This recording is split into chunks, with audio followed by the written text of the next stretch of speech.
Hello and welcome to Ibby's Digital Nomad Stories, featuring real conversations with professionals who've cracked the code to sustainable nomadic lifestyles.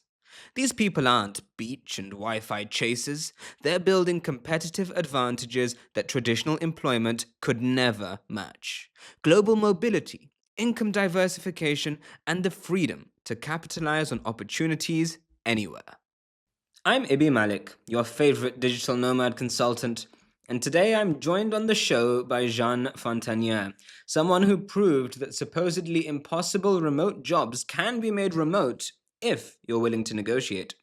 She convinced an events agency, a job that literally requires you to be on site, to let her work remotely from Madrid.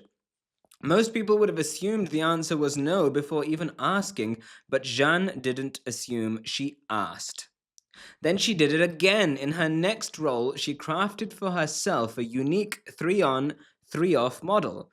3 months hosting at a co living castle in Normandy, and then 3 months off traveling the world while handling castle admin from her laptop.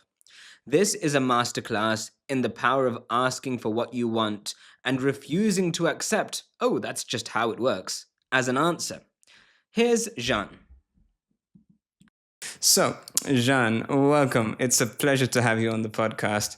We've been living in this castle now for 2 weeks, but I feel like we didn't really, get a chance to talk about your whole digital nomad life. So I'm really curious to get to know you more. And if we can start with, how long have you been a nomad? How do you live as a nomad and make money as a nomad and travel as a nomad? I'm curious. Just let's hear about you. That could be the entire episode, I think. Perfect. That's what we like to hear. Thanks for having me, Evie. Yeah, it's true. 2 weeks living together, but goes fast as well. About my nomad journey so far, I've been a nomad for 4 years, I would say. A bit more than 4 years now. I'm one of those. COVID time? Exactly. One of those post-COVID baby. And it's been a journey for sure. It's a lifestyle that I love and that I would recommend to a lot of people, but I fell into it kind of by chance, or I didn't really plan for it or wanted to do it. What was the chance? How did it happen? I was bored. It was the second kind of lockdown in Paris. We were a little bit, it was like you can only go to work and then you can go home and that's all you can do. Anything else is closed. So I was completely bored. My roommates were out. I was alone in this apartment in Paris and going to the office during the day. So I decided to do something a bit different. And I said, okay, I'm going to learn Spanish. That was my goal at the time. I was like, okay, I'm going to feel better. I'm going to have something to do. So I decided to learn Spanish and I took some classes online, and then I went to my boss and I told him, I want to learn Spanish, but I would like to do it from Spain, because in Spain, you don't have a curfew, because in Spain, you didn't have the same rules as in France. So I felt like maybe I could go there. And it was a bit of a convincing, it was a bit hard to... Negotiation, was there some pushback at first? There was a lot of pushback because I was working for an event agency, which is a job that literally asks you to be on site and to be on the production side plus client facing. As an events manager? Yes. Okay. Exactly. And were you also there when were you the point person during these events? I was. Yeah, I was the person designing and producing the events. So I was on site in the office with the clients. So it's not a job that is typically remote at all. But because of COVID, we had developed some forms of digital and online events, some digital online team buildings, and a lot of different strategies to keep making events during COVID, right? We had to change the activity. So because we had all of those events that were online, I was able to tell my boss, okay, I can still do those even if I'm outside of the country, the clients don't have to know. I can still produce the same way that I'm doing in Paris, at least for 2 months. That's what I asked. I was like, okay, March and April 2021, I want to be in Madrid. I want to learn Spanish. I want to... Yeah. So that was a chance. And I went to Madrid. I spent 2 months there, just got an Airbnb. I had no idea what a digital nomad was, co-living was. I had It just was like, I want to learn Spanish and I want to do it in Spain and I don't want to lose my job. So that's how it started. So it was like you had secured your income in a way. You had locked it in with your current employer. Even though it wasn't a remote job at first, you negotiated it to a remote job. Would you say that the demand for online events had increased or appeared, which facilitated you to do that? Yeah, it completely appeared. Like we ended up with COVID. It was like, oh, from one day to the other, everything got canceled. Like there was nothing to do. So the only thing we could do was try to think of things. And I was so lucky because at the time I was like, when lockdown hit, I was still an intern. Then I got employed by the same company. But as an intern, I didn't cost much. So they kept me. Nice. They would have probably not kept me otherwise. And then it became, my first job, basically. And the online events, like we developed a lot of different things that worked really well. Like that's what like kind of launched the agency. Yeah. But I never thought it would take me, like I was doing those from home. Yeah. Or from the office. Yeah, makes sense. Actually, it's a common theme that not only have other podcast guests mentioned, but generally I think is a big trend through that COVID period was that the demand shifted. And as people became more remote, the demand for remote specific services or remote led activities increased, such as you've just mentioned, remote events, which were not really a thing before. They were not. Yeah. So it's really cool that the demand can sort of shift and it creates new opportunities for people. And then there's those intelligent people who see further opportunity within that I can do this job from Spain. So let's go to Spain so we can practice Spanish and learn properly. Are you fluent in Spanish now, by the way? Not at all. No. I ended up in an Airbnb. I got like a room in a shared apartment, hoping that I would be with Spanish people. But I was like, I want it to be a surprise. I want it to be an adventure. I will not ask questions. I will get there and see. They were all French. There was not one Spanish person in this apartment. So I struggled a bit to learn Spanish, but I realized, I remember the first week thinking, okay, that's the life I want. That's how I want to do it. Like I'm better in Spain at the time because it was more flexible than in France with COVID, but in general, it felt like, okay, I can do this. I can travel and work. And it really felt like an adventure the first time, but I had no idea that it would be how it could be a lifestyle. I felt kind of like I was the only one. My roommates were like either students or they had a job for a few months or things like this. I was like, no one around me was working like remotely from somewhere else, not from home. And at this, so it's post-COVID and, the job market's shifted and you've made this decision to move to Spain. Did you notice at that point or did you feel that you knew what digital nomads were, what that concept meant, or was it more of an experiment? It was fully an experiment. I didn't know what it was, what it meant. I didn't know anyone else doing it. And which, frankly, I wonder how I could have not known. But I guess I just never thought about it before that it was a thing. And I discovered the digital nomad world or even word when I learned about co-living for the first time. So for me, they both came together in the sense that it was because I was looking for accommodation, a bit different, a bit specific, that I found a co-living. And then in there, it was like, all clients are remote workers, digital nomads. And I was like, what? Digital what? Yeah, it was, and from there, it was like a rabbit hole and very easy to fall into it. And you meet one person that does the same thing and you realize that it's a full thing and a community. And So what happened? Did you fall into it in Spain? Was that the thing? I came back after the 2 months in Madrid. I came back. I went again to negotiate with my boss and I said, great, that's what I want to do now. How can we make it happen? And we found this agreement that was like, okay, so during the high season, I'm in Paris, which was for us like summer and Christmas time, like around holidays. And the rest I can go away 2 months at a time.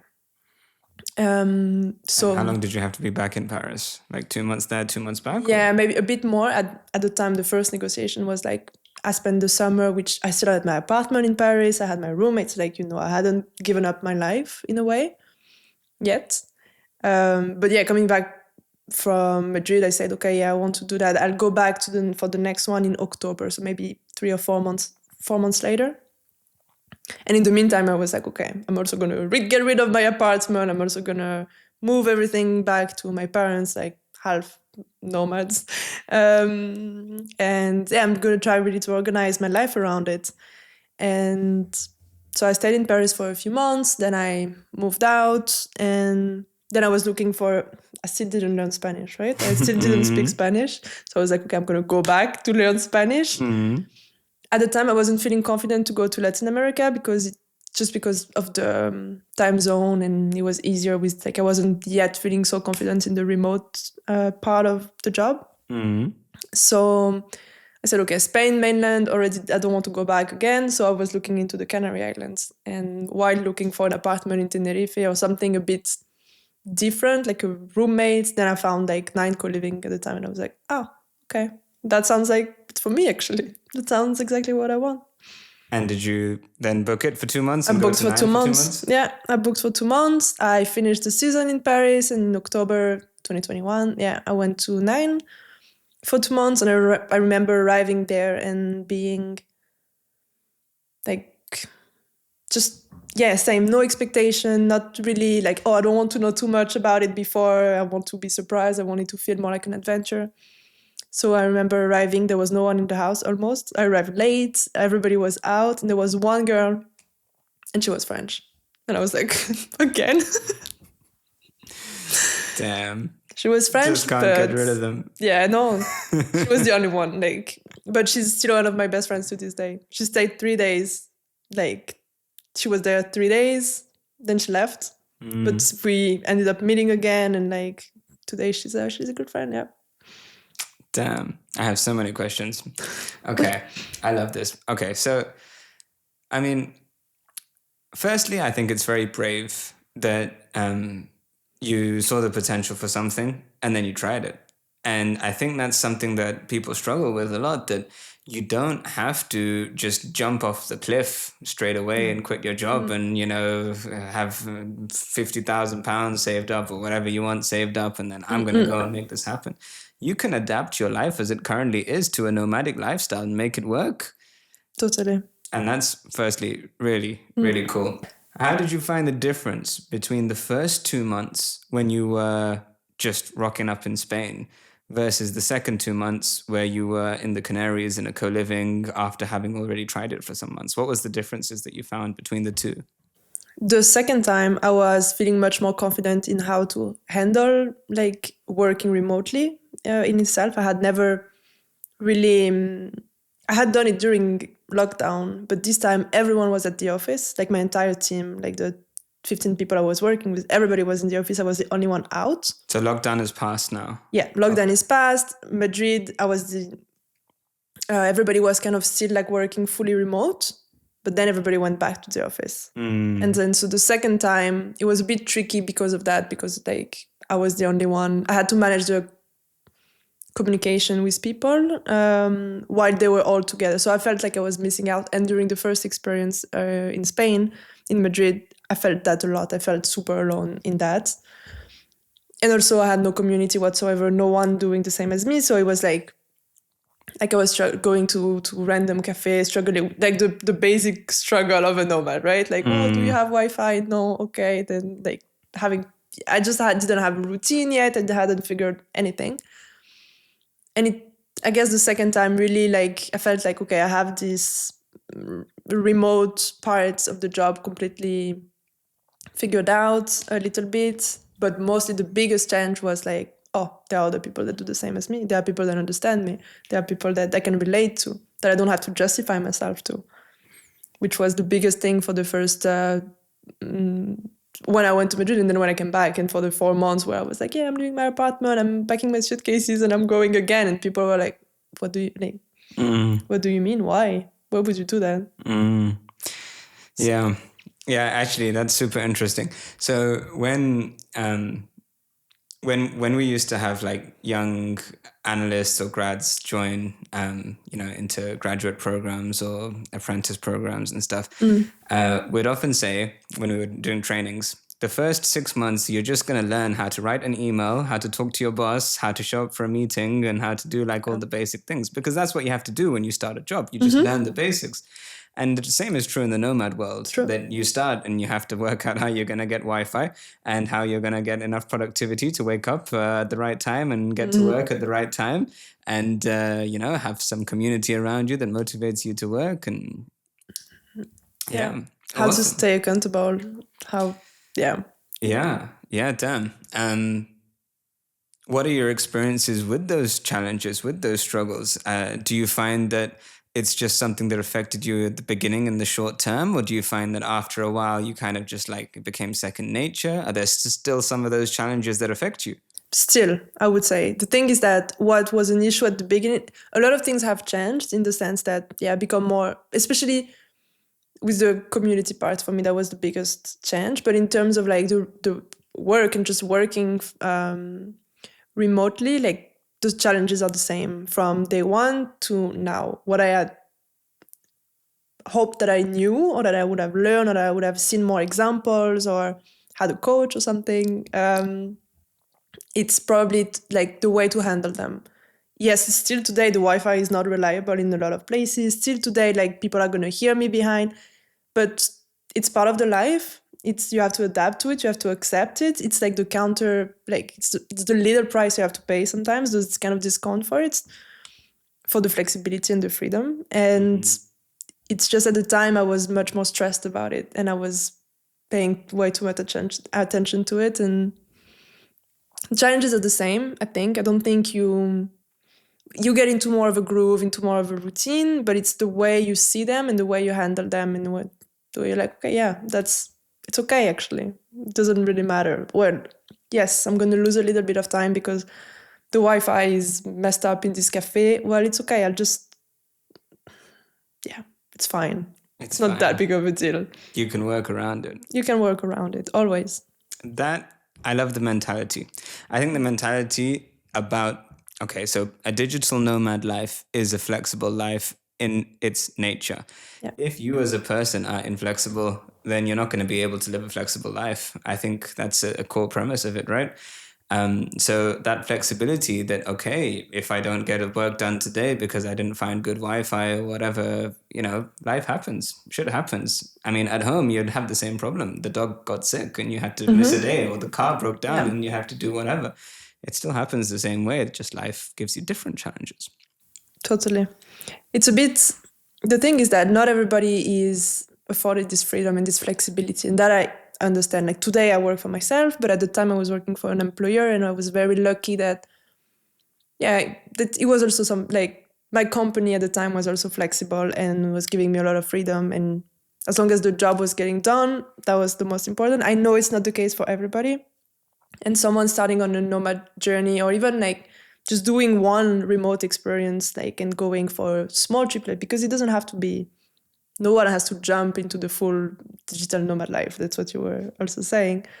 But even if you don't have this kind of flexibility and this kind of freedom, I, yeah, I guess it's there is this book that is really good that is called Slow Tell me. Productivity. Slow connectivity. Productivity. Slow productivity. Yeah, by Cal Newport, that I read recently. And that is kind of how to, yeah, to slow down, to still be productive, but not at the cost of our mental health and of, feeling overwhelmed constantly and all of these things. And one of the things that is in the book that made me think was the fact that even if you're not affording all this flexibility and this freedom in your job or in your whatever you're doing at the moment, there are always ways that you can find it.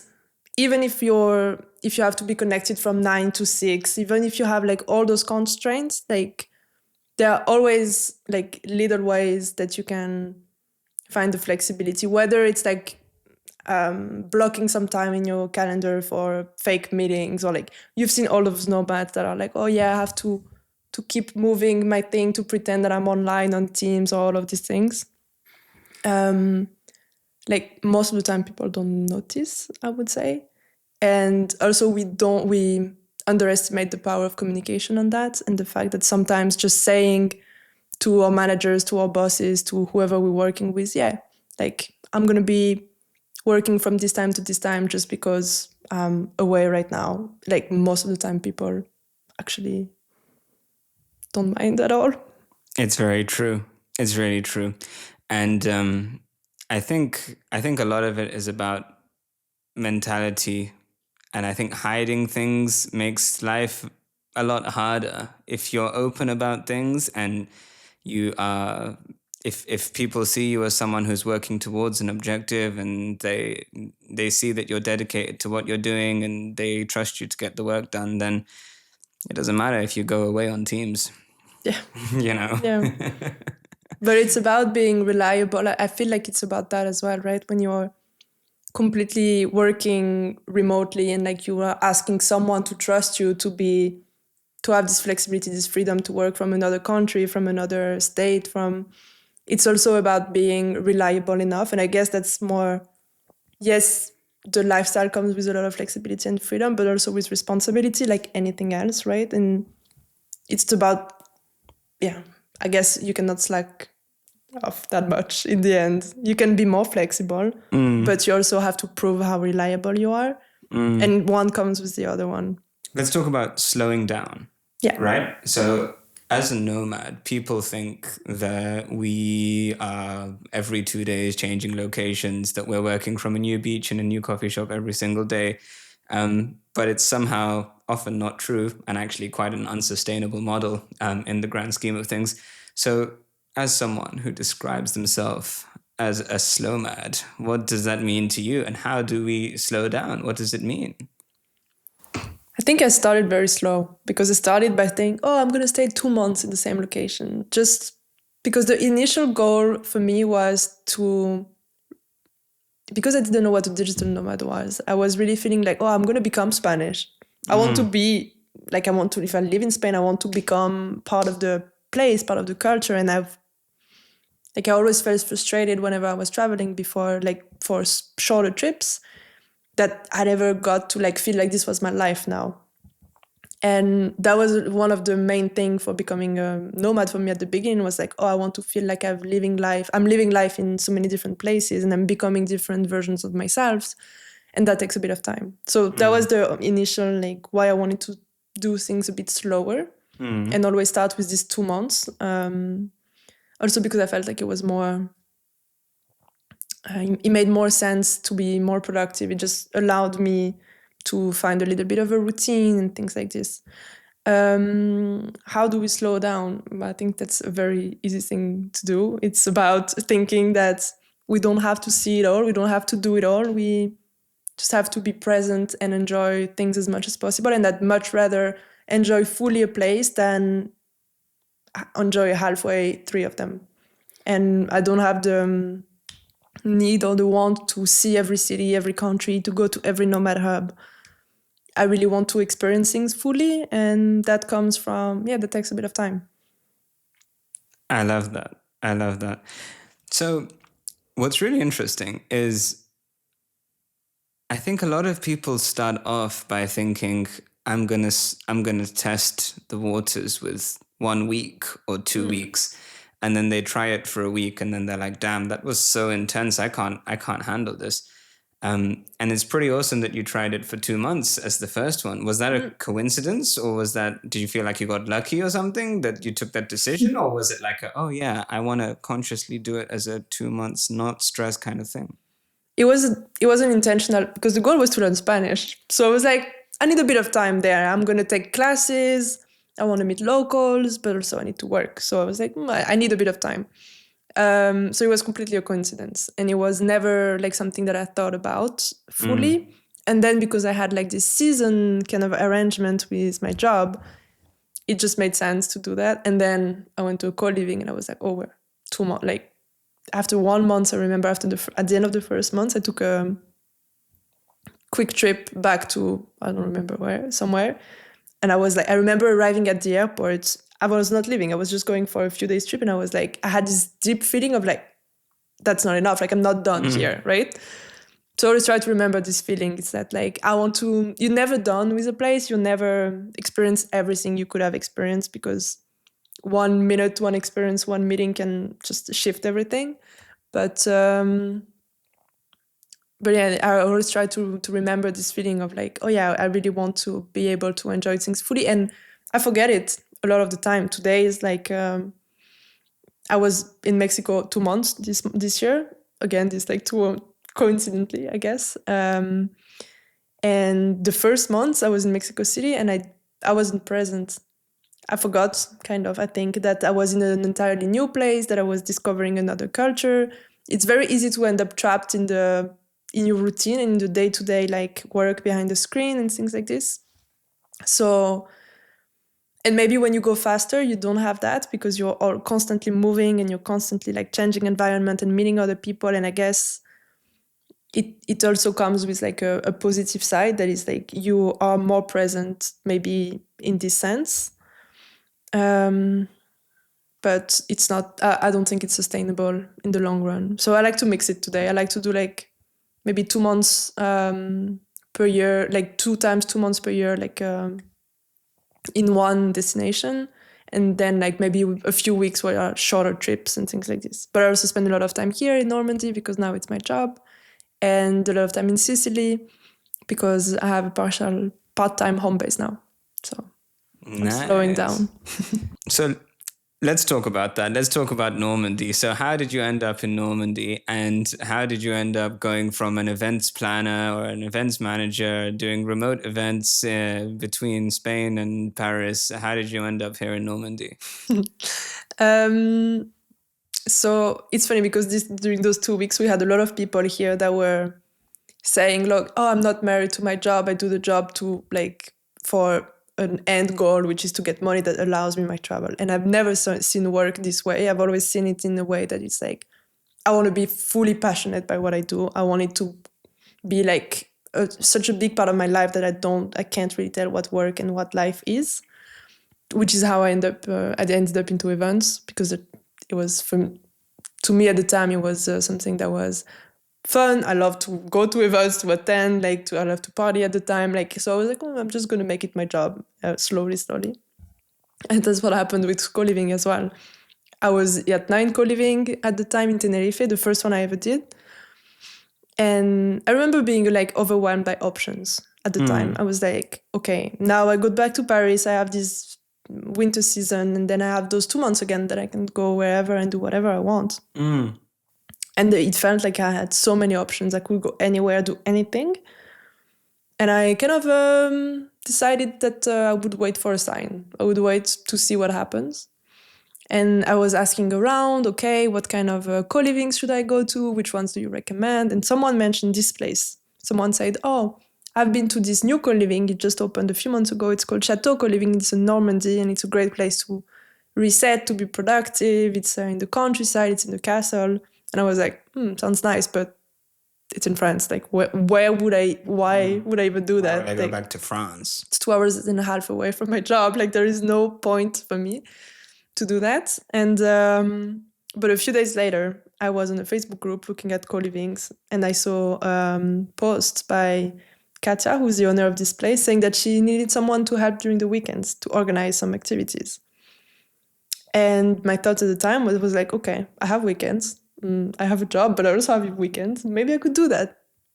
And I don't know, I was like thinking, oh, maybe that could help me like fund future travels, and that could just having a place where like I'm volunteering and helping out would allow me to, I don't know. I just thought, okay, maybe that's my sign. Like maybe that's the place. The natural curiosity kicked in a little bit. Yeah, I was like, I'll just send an email, So I sent an email.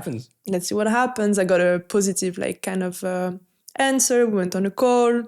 Before I knew it, it was like, okay, yeah, you're coming in a few months. So you're coming here for 3 months at the time. And then I went back into negotiation again with my boss at the time, and I was like, so I want to go 3 months, but it's in Normandy, so it's super close. And he was like, okay, perfect. So if there is an issue with an event, you can come back if needed. I arrived here. There was no one yet. I liked it. It was my second experience in a co-living, but this time not as a guest, this time as a host. So it was a totally different experience, but I had the same mentality of like, I'm going to pour my heart into it, see where it goes, and we'll see if it's So during the week I was doing my job, during the weekend I was doing that. And it was super nice. I really liked it. The first few weeks, the first group, I got really attached to people. Like the community feeling was great. I settled into the role pretty nicely. But then activity completely intensified for me in Paris. I started to sign more, like a big event at the time. And so I started to go back and forth. So every week I was going on Tuesday to Paris, coming back on Friday here, and working during the weekend here. And I did that for 2 months. That's intense. That sounds intense. It was intense. It was like 80 hours work week during like just the normal week and the weekend. Like it was really crazy. What happened is that at the end of those few months, I thought, okay, I mean, I really like the Château. I still really like my job, but I also don't know, like I felt really that I didn't experience it fully. Like I felt that the co-living part, like I was always in and out, like I was a bit burnt out. So I asked if I could stay longer. So I stayed as a host a few more months. I still traveled a little bit, but I stayed a few more months. And very slowly and naturally, I ended up like leaving my job at the agency and moving full time to the castle part with an agreement. Again, another negotiation. That was like, I do 3 months on spot, hosting, 3 months away. And during those 3 months away, I can travel, I can go to other co-livings, I can keep the digital nomad lifestyle. I really felt that to be a good host and community lead, I needed to understand the lifestyle and keep living it for myself, because I didn't have so much time in the end to do it. Like I found this place, I really liked it, I loved the job, it became my full-time role. But yeah, I felt like I still needed to be a nomad to understand the nomads that come here. And so how did you support your life in those other 3 months if you had left your job at the agency? I was freelancing still a bit. So I left this job at the agency, but I also kept them as a client, as a freelancer. So I was still doing projects with them. I did projects with a couple other agencies. For a little bit, I kept this, but it wasn't sustainable. It was too much, varying too much in terms of the intensity that it needed. And it was, if I ended up having a project while I was here on spot, I would end up again in this like kind of almost burning out by doing too much. So I just had a conversation with Katja here, and I told her, okay, I want it to become my like really my full role. So even when I'm not here, I can help. Like even when I'm not on spot, I can also work remotely. So then that's when I started to do the marketing, the communication, and yeah, so that I was able to support myself year round, basically. What I'm hearing a lot of, which is very inspiring, is good communication with bosses, with managers, and openly setting expectations. Does that resonate with you? And how do you feel like, how do you feel it goes? I feel it goes both ways. Like if you want to, like people, no one will ever reproach you to not to like communicate too much or to ask for too much or to say too much. Like it's always, issues come from like the lack of communications, and you can always ask for something. It doesn't mean you're going to have it, but you can always ask for it. Like there is no cost in it. And so, yeah, I feel like I always had a lot of trust with the people that I work with as well. Like it's super important for me to really get along with people that I work with, to trust them, that they trust me. And I also, yeah, struggle with boundaries, I guess. So like maybe it gets a bit more like personal, like your connection with your boss is closer? No, it becomes a bit more blurry in the sense that I want people to really be able to rely on me and trust me. And so I end up and also because I'm very passionate about the things that I do, and I like really want to invest in them in terms of time and energy. Then yeah, it becomes a bit more blurry, and in general, my role keeps evolving, and I get on a little bit more and a little bit more responsibility. And I always also wanted to be in places that, you know, where you're heard. So the agency I was working for, we were just 3. It was like a startup, like very, very small. And then it grew. The Château, it was the first year as well. Like I always kind of arrive at the beginning of the project, and I get to evolve with it, and I get to grow with it. And that helps with the communication as well, I guess, because you have more space to do it. It's not, I wouldn't be able probably to do that, or I wouldn't want to work for like a big corporation or a big company with a lot of set rules and much more vertical communication. Do you feel that it's the energy that you give at the start of projects and the kind of motivation that you have at the start of projects that really attracts people to you, that respect you and give you more responsibilities and let you have the freedom that you desire?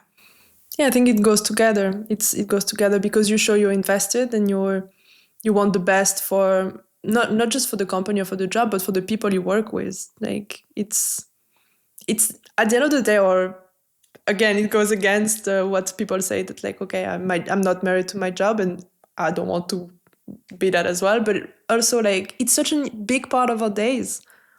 Like we spend more time with coworkers and with managers and with colleagues than with our families or friends most of the time. For most people, it's true. We might as well get along. We might as well like them if we're lucky enough that it happens. But if we have the choice, or if we, I guess, also initiate this kind of dynamic, then yeah, it helps.